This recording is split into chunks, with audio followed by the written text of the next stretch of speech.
नमस्कार. आज महाशिवरात्र. सर्वांना माझ्याकडनं हार्दिक हार्दिक शुभेच्छा. तर महाशिवरात्र हा दिवस आपण का साजरा करतो?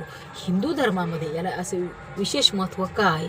तर महाशिवरात्र याचा अर्थ होतो महान अशी ज्याची रात्र असते शिवाची, त्याची असते महाशिवरात्र. वर्षात अनेक शिवरात्री होतात, परंतु 12 महिन्यातील याच रात्रीला शिवरात्र असे का म्हणतात? कारण की महाशिवरात्र या दिवशी पार्वती आणि शंकर भगवान यांचा लग्न सोहळा पार पाडला होता. आणि या रात्री जो कोणी जागरण करून शिवलीलामृतचा दुसरा किंवा 11 अध्यायाचे जो पठण करीन ना, त्याचं आहे नाही ते सर्व पाप नाहीसं होणार म्हणजे होणार. कारण की दुसरा अध्याय किंवा 11वा अध्याय जर तुम्ही 3 वेळेस वाचला नाही ह्या दिवशी, त्याचं पुण्य तुम्हाला इतकं मिळणार आहे ना, इतकं मिळणार आहे. फक्त तुम्ही एकदा वाचून तर बघा, अनुभव तुम्हाला नक्की येणार आहे. म्हणून शिवलीलामृत हा अध्याय नक्की वाचा.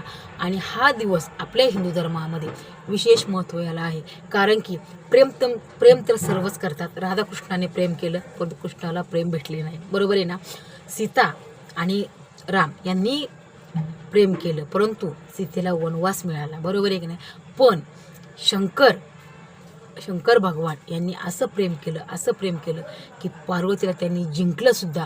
आणि पार्वतीला त्यांनी स्वीकारून तिला सुखसुद्धा एवढं दिलं की मुलीसुद्धा सहज म्हणतात, आम्हाला रामासारखा नवरा नको, आम्हाला कृष्णासारखा नवरा नको. पण जो कोणी स्त्रीला इज्जत देईन, म्हणजे शंकर भगवान हे स्त्रियाला इतका सन्मान देत होते, स्वतःच्या बायकोच्या पायाचे सुद्धा ते आलेले आहेत. म्हणजे स्त्रियाचा सन्मान त्यांनी केलेला आहे.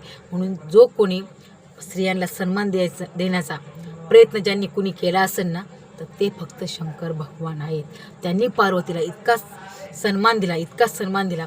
उदाहरणच बघा ना, स्वतः मात्र नंदीवर हिंडतात, बायकोला मात्र वाघावर हिंडवतात. म्हणजे बायकोची इज्जत काय असते ना, ते शंकर भगवानकडून इतकं शिकण्यासारखं आहे ना की बस. फक्त आपण त्याच्यातील दुर्गुण न शोधता सगुणच शोधा. आणि ह्या रात्रीचा नक्की जागरण करून शिवलीलामृत नक्की पठण करा. हा दिवस फाल्गुन महिन्यातील कृष्ण पक्षाच्या चतुर्दशीलाच येतो. म्हणजे आपण काल व्हॅलेंटाईन डे साजरा केला आणि आज लगे महाशिवरात्र.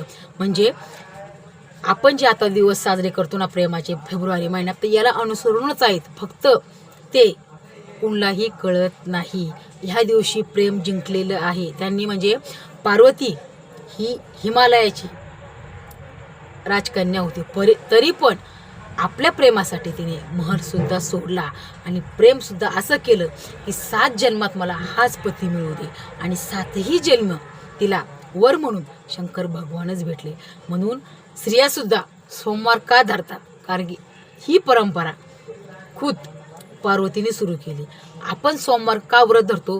की आपल्याला अखंड सौभाग्य लाभावं आणि हाच पती आपल्याला जन्मोजन्मी लाभावा. म्हणजे यांच्याकडनं इतकं शिकण्यासारखं आहे ना, बारीक बारीक गोष्टी, फक्त त्या आपल्याला समजल्या पाहिजेत. बरोबर आहे की नाही? म्हणून महाशिवरात्र या दिवसाचा नक्की लाभ घ्या. नक्की शंकराचं दर्शन करा. आणि ह्या दिवशी शंकराला भस्म आणि बेलाचे पान व्हायला कधीही विसरू नका. बेलाच्या पान हे 3च का वाहतात? कारण याच्यामध्ये ब्रह्मा विष्णू महेश यांचं वास्तव्य असतं. म्हणून बेलाचे पान आपण शंकराला वाहतो. भस्मच का? कारण भस्मासुराचा वध कसा केला हे सगळ्यालाच माहिती, मोहिनी रूप धरून विष्णूने. तर भस्म लावा. शंकराला असं काही विशेष लागत नाही की मला हे फळ द्या ते फळ द्या, अजिबात नाही. बेलाचं पान आणि फक्त भस्म.